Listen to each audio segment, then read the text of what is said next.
अस्सलाम वालेकुम प्यारे व्यूअर, क्या हाल चाल है? ठीक हैं? उम्मीद काफ़ी है कि आप सब दोस्त खैरियत से होंगे। तो प्यारे व्यूअर, आप देख रहे हैं कि हमारे सामने एक वीएफटी पड़ा है जिसमें P00 की फंक्शन इस टाइम ब्लेंड कर रहा है। तो आज की टॉपिक हमारा है, आपको समझाएंगे बाज़ वीएफटी में OH1 का फ़ाल्ट, OH2 का फ़ाल्ट, ये दो फ़ाल्ट एक जैसे हैं। और बाज़ वीएफटी पर OL1 या OL2 की फॉल्ट आती है। और बाज़ वीएफटी में OV1 या OV3 का फॉल्ट आता है। तो ये किस लिए आता है, और ये 6 जो आपको मैं बता रहा हूँ टॉपिक, इस टॉपिक को कवर करेंगे इस वीडियो में। तो आप तमाम दोस्तों से एक छोटी सी गुजारिश है कि इस वीडियो को लाइक करें। अगर आप दोस्त चैनल पर नए हैं तो चैनल को सब्सक्राइब करें और साथ लगे बेल दबा दें। तो इससे ये फ़ायदा होगा, जब भी हम वीडियो अपलोड करेंगे उसका नोटिफिकेशन बर वक्त आपको मिलता रहेगा। तो चलते हैं वीडियो की जानिब, आपका ज़्यादा टाइम नहीं लूँगा।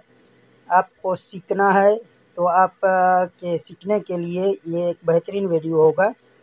जो दोस्त इस वीडियो को छोड़ देंगे उसकी अपनी मर्ज़ी है, लेकिन जो नए दोस्त हैं जो काम करना चाहते हैं कि हम वीएफटी को सीखें, तो वीएफटी सीखने के लिए एक अहम वीडियो है। क्योंकि वीएफटी की पीई की ग्रुप में पैरामीटर डालने का तरीका किस तरह से डालते हैं, कैसे ये ठीक करते हैं, अगर आपके पास फॉल्ट आ जाएगा कैसे ठीक करेंगे, तो ये सब कुछ इस वीएफटी में आपको समझाऊंगा।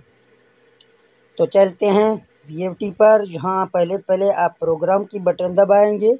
आपके सामने जो भी डिजिट आ जाएगा, फ़र्ज़ करें आपके सामने जहाँ बी आ रहा है, डी आ रहा है, या इस तरह का और कोई डिजिट आ रहा है, फ़र्ज़ करें ज़्यादातर 00 जहाँ आता है। तो अगर आपके वीएफटी में 0 आ रहा है तो आप यहाँ ई में जाएंगे और डेटा एंटर करेंगे। PE00 आपके सामने आ जाएगा। फिर डेटा एंटर करेंगे। यहाँ 5 सिफरें जो लाइन में आ रही है, इस सिफरें में आपको एक कोड लगाना है। यहाँ ये कोड किस तरह हम लगाते हैं, जहाँ ये 0 ब्लेंड कर रहा है, शिफ्ट की बटन दबाते हैं तो इस साइड का 0 ब्लेंड करना शुरू करेगा। यहाँ पर इसका कोड जो भी होगा आप इस तरह लिखेंगे। मैं 4 लिख रहा हूँ। फिर यहाँ शिफ्ट के बटन से आगे आ रहा हूँ और आगे आ जाऊँगा। यहाँ इसको 7 करूँगा और फिर आगे आ जाऊँगा। यहाँ इसको 2 करूँगा और फिर आखिरी में आ जाऊँगा, इसको 1 करूँगा, फिर डेटा एंटर करूँगा। तो आप देख सकते हैं PE01 में हम दाखिल हो गए हैं। तो यहाँ जब डेटा एंटर करेंगे 2 सिफरें आपको मिलेंगी। इस सिफर को आपको कभी नहीं चेंज करना है, ठीक है ना। फिर आप दोबारा डेटा एंटर करेंगे, P02 में आप दाखिल हो गए। ये एक अहम सेटिंग है वीएफटी के अंदर, क्योंकि वीएफटी में जो कैपेसिटी रखा हुआ है लोग यहाँ से PE02 में चेंज करते हैं। तो फ़र्ज़ करें आपको इसका मैनुअल बुक दिखाता हूँ। यहाँ आप देख सकते हैं 4 किलोवाट इसमें लिखा हुआ है आपके सामने। मैं आपको दिखा रहा हूँ 4 किलोवाट 5.5 kW, ठीक है ना, इस वीएफडी में रखा हुआ है। तो यहाँ जाते हैं, यहाँ 2 में फिर हम डेटा एंटर करेंगे। तो आप देख सकते हैं हमारे सामने आ रहा है 06, यानी 06 हमारे सामने आ रहा है। तो ये हमारे हाथ में है। अभी जब ये 6 है तो आगे PE03 में हमें पता चलेगा कि कितना किलोवाट का है। तो मैं डेटा एंटर करता हूँ, ये PE03 आ गया। फिर डेटा एंटर करता हूँ, आप देख सकते हैं ये 7.5 किलोवाट बता रहा है। लेकिन यहाँ पर मैंने आपको दिखाया था, जहाँ आप देख सकते हैं 5.5 किलोवाट है। तो ये कैसे यहाँ से चेंज हो रहा है, ये लोग यहाँ इसको खुद चेंज कर रहे हैं। तो आपकी अगर वीएफटी की यहाँ चेंजिंग की हुई है तो आप अपने वीएफटी का OL1 यानी OL2 OV1, ये ऐसे फॉल्ट जो होते हैं, ये अगर आप वीएफटी के आते हैं तो आपको कहाँ, ये जहाँ 2 पे जाना है और यहाँ इसको अपने जो भी पैरामीटर है पहले से सेट करना है। अगर फ़र्ज़ करें मैं इसको 5 करके डेटा एंटर करूँगा तो PE03 में हम जाते हैं तो 5/5 यानी हमारे VFD का अभी जो है ना पैरामीटर यहाँ सेट हो गया। यहाँ आप देख सकते हैं 5/5 किलोवाट अभी ये VFD का पैरामीटर अपने तहत सेट हो गया।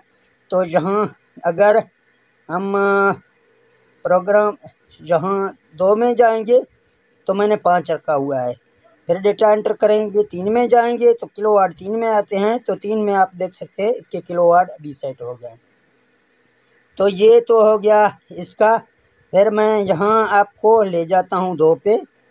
यहाँ आप देख सकते हैं अगर आपकी VFD भी बड़ी है, यहाँ से सेटिंग कम है, तो आपका VFD जो भी चीज़ आप चलाते हैं, मोटर चला रहे हैं, दूसरा चीज़ चला रहे हैं, तो आपके VFD में OH1 OH2 यानी OL1 OL2 का फॉल्ट आ जाएगा या OV1 की फॉल्ट आ जाएगा, क्योंकि यहाँ से आपके VFD कम है लेकिन VFD तो बड़ा है, लेकिन यहाँ से VFD कम है। अगर हम इसको यहाँ 4 पे रखेंगे तो ये 4 किलोवाट हमें बताएगा। अगर हम यहाँ इसको 5 पे रखेंगे तो 5.5 बताएगा। इसी तरह अगर हम 3 पे यहाँ रखेंगे तो 2.2 किलोवाट ये बन जाएगी। तो मैं आपके सामने 3 पे रख के आपको चेक करवाता हूँ। यहाँ 3 में हमारे किलोवाट आ जाएंगे। आप देख सकते हैं 2.2 किलोवाट का ये VFD हमारा बन गया। अभी जब इस VFD को हम चलाएंगे यानी मोटर हमारा बड़ा होगा, VFD छोटा होगा, तो किस तरह चलेगा? तो साफ ज़ाहिर है वो गरमाइश करेगा, OH1 OH2 का फॉल्ट लाएगा या OL1 या OL2 का फॉल्ट लाएगा। तो इस तरह आपको पहले नंबर पर अपने VFD जहाँ से सेट करना है, यानी VFD की यहाँ PE02 में यहाँ सेटिंग करनी है। और जब यहाँ आप सेटिंग करेंगे आगे ये सेटिंग खुद ब खुद आपका सेट होगा। तो यहाँ 2 में जाके अपना यहाँ पहले वाला जो सेटिंग है इसका कर लेंगे तो आप देख सकते हैं यहाँ से हमारा सेटिंग मुकम्मल हो गया, यानी हमारा 5/5 किलोवाट ये जो नेम प्लेट इसका लिखा हुआ है इसके मुताबिक बराबर हो गया। तो इसके बाद अगर फिर भी आपके सामने OH1 या OH2 या OL1 या OL2 या OV1, आमतौर पर OV1 होता है, लोग OU1 भी बोलते हैं, OU3 भी बोलते हैं, ठीक है ना। अगर इस तरह का फॉल्ट आपके सामने आ रहा है तो उस फॉल्ट को सॉल्व करने के लिए पहले आपको PE02 में सेटिंग करना है। इसके बाद आपको जाना है यानी 10 की सेटिंग में। 10 की सेटिंग में आप जाएंगे, जहां आपको आमतौर पर 100 लिखा मिलेगा। अगर आपका कम है तो ये वोल्टेज को बूस्ट करता है, अगर ज़्यादा आप करेंगे तो आपको वोल्ट को ज़्यादा करेगा, अगर कम करेंगे तो आपके वोल्ट को कम करेगा। अगर आपके सामने OU3 का फॉल्ट आ रहा है, आपकी VFD यहाँ 100 पे खड़ा है, तो आप इसको 90 करके चेक करें, आपके सामने OU3 का फॉल्ट ख़त्म होगा। अगर आपकी VFD फिर भी OU3 का फॉल्ट दे रहा है तो यहाँ आप 80 कर लें, फिर डेटा एंटर करें, ठीक है ना। जब डेटा आप एंटर करेंगे तो ये वैल्यू सेव होगा, तो आपका VFD OU3 का फॉल्ट नहीं देगा। जहाँ स्टॉप की बटन आपको लगाना है फिर OU3 का फॉल्ट ख़त्म होगा। तो पहले नंबर पे जहाँ आपको अगर आपके कोई ऐसा फॉल्ट आ रहा है यानी OH1 या OH2 या OL1 या OL2 या OV1 इस तरह का फॉल्ट आ रहा है, तो यहाँ से आप अभी इसका टाइम पूरा हो गया, मैं इसका कोड यहाँ लगा के फिर आपको समझाता हूँ।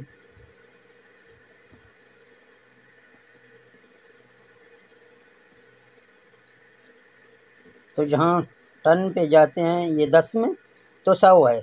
अगर आपकी इसी तरह कोई फॉल्ट आ रहा है तो पहले आप यहाँ इसको 10 पॉइंट बढ़ाएं, 10 पॉइंट बढ़ाएं, डेटा एंटर करें और आपके सामने 11 आ जाए। 11 में भी 100 लिखा होगा। अभी अगर आपके सामने ये 3-4 फॉल्ट 5 मैं आपको बता रहा हूँ, यानी OH1 OH2, OL1, OL2, OU3 या OU1 ये फाल्ट आ रहा है। तो आपको यहाँ इसको चेंज करना है। यहाँ आप देख सकते हैं 50 से नीचे ये नहीं जाएगा, ऊपर ये जाएगा, ठीक है ना। 200 पर ये जाएगा और नीचे अगर ये हम लाएंगे तो ये 50 के ऊपर रुक जाएगा। पहले आपको चेक करना है 60 पे। अगर 60 पे आपका सही हो गया तो बेहतर है, अगर 60 में सही नहीं हो गया तो आप यहाँ इसको 50 करेंगे, फिर डेटा एंटर करेंगे। जब डेटा एंटर करेंगे फिर आप VFD को चलाएंगे, चेक करेंगे। 60 पे रखें पहले, यहाँ आप इसको 60 पे रखें या 70 पे रखें, 60 पे रखें, डेटा एंटर करें तो यहाँ आप देख सकते हैं ये वैल्यू सेट हो गई इसमें। 60 पे मैंने रखा। अभी VFD को चलाएं। जब VFD को आप चलाएंगे देखेंगे कि VFD अभी दे रहा है OL2 या OL1 या OH1 या OH2, तो फिर आप इसको कम करें, वरना इसको कम न करें। तो यहाँ 50 करें, फिर डेटा एंटर करें। इंशाल्लाह ताला ये प्रॉब्लम, ये 5 प्रॉब्लम में आपको OH1, OH2, OL1, OL2, OU1 यानी OU1, OV1 ये एक चीज़ है। OU3 का मैंने आपको बोला है कि पहले से आप PE10 में जाते हैं OU3 के लिए। अगर OV1 आ रहा है तो OV1 के लिए आप 11 की सेटिंग करेंगे। तो इस तरह का सेटिंग आप अपने VFD में कर लें। इंशाअल्लाह ताला आपका VFD 100% चलेगा, बिल्कुल चलेगा। आपका VFD कोई फॉल्ट नहीं देगा। पहले आपको VFD के किलोवाट लाजमी चेक करने हैं। नेम प्लेट अगर उसके ऊपर लिखा है तो उस नेम प्लेट के मुताबिक आप रखें, क्योंकि यहाँ से उस्ताद हजरात या दोस्त जो जिसको पता नहीं है यहाँ से चेंज करते हैं तो सारा गड़बड़ होता है। आपका VFD फिर जो ना दूसरा फॉल्ट देना शुरू करेगा। तो इस तरह आप ये सेटिंग देख कर अगर करेंगे तो इंशाअल्लाह ताला बिल्कुल आपका जो ना VFD चल जाएगा।